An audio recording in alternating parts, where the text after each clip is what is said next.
माँ तो माँ होती है। रुला देने वाली एक हिंदी कहानी सुनो हमारी जुबानी आर्ट वॉइस। हेलो माँ, मैं राजू बोल रहा हूँ। कैसी हो माँ? मैं ठीक हूँ बेटे। ये बताओ तुम और बहू दोनों कैसे हो? हम दोनों ठीक है। माँ आपकी बहुत याद आती है। अच्छा सुनो माँ, मैं अगले महीने इंडिया आ रहा हूँ तुम्हें लेने। क्या? हाँ माँ, अब हम सब साथ ही रहेंगे।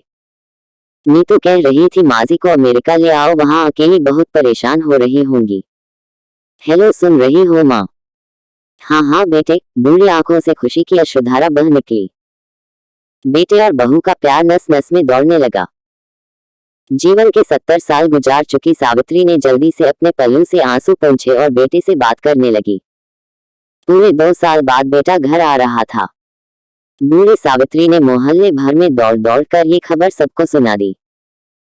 सभी खुश थे कि चलो बुढ़ापा चैन से बेटे और बहू के साथ गुजर जाएगा। राजू अकेला आया था। उसने कहा कि माँ हमें जल्दी ही वापस जाना है, इसलिए जो भी रुपया पैसा किसी से लेना है वो लेकर रख लो और तब तक मैं किसी प्रॉपर्टी डीलर से मकान की बात करता हूँ। मकान? माँ ने पूछा। हाँ माँ, अब ये मकान बेचना पड़ेगा वरना कौन इसकी देखभाल करेगा।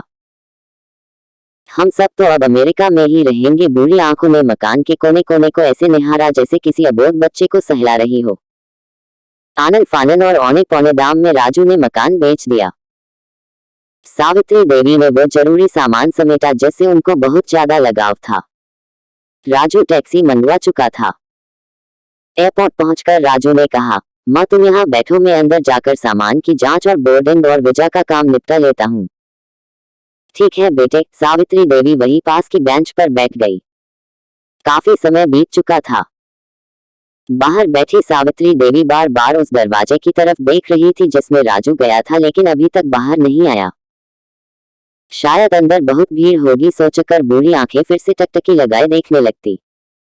अंधेरा हो चुका था। एयरपोर्ट के बाहर गहमागहमी कम हो चुकी थी।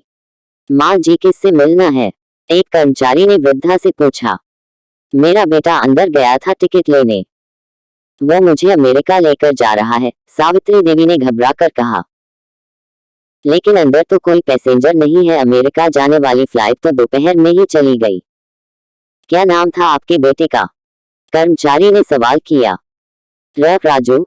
सावित्री के चेहरे पे चिंता की लकीरें उभर आई। कर्मचारी अंदर गया और कुछ देर बाद बाहर आकर बोला, माँ जी आपका बेटा राजू तो अमेरिका जाने वाली फ्लाइट से कब का जा चुका। क्या? वृद्धा की आंखों से आंसुओं का सैलाब फूट पड़ा। बूढ़ी माँ का रोम रोम कांप उठा। किसी तरह वापस घर पहुंची जो अब बिक चुका था। रात में घर के बाहर चबूतरे पर ही सो गई।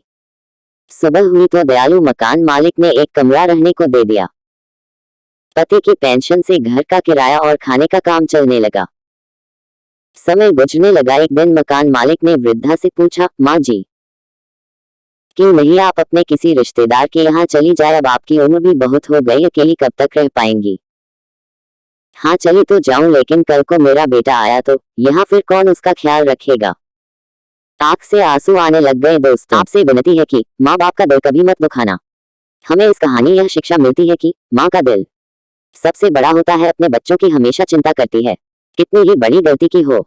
अगर आप अपने माँ से प्यार करते हो तो यह जताने के लिए आप क्या कर सकते हैं कमेंट करके बताना और चैनल को सब्सक्राइब भी कर देना। जय हिंद। Thanks for watching.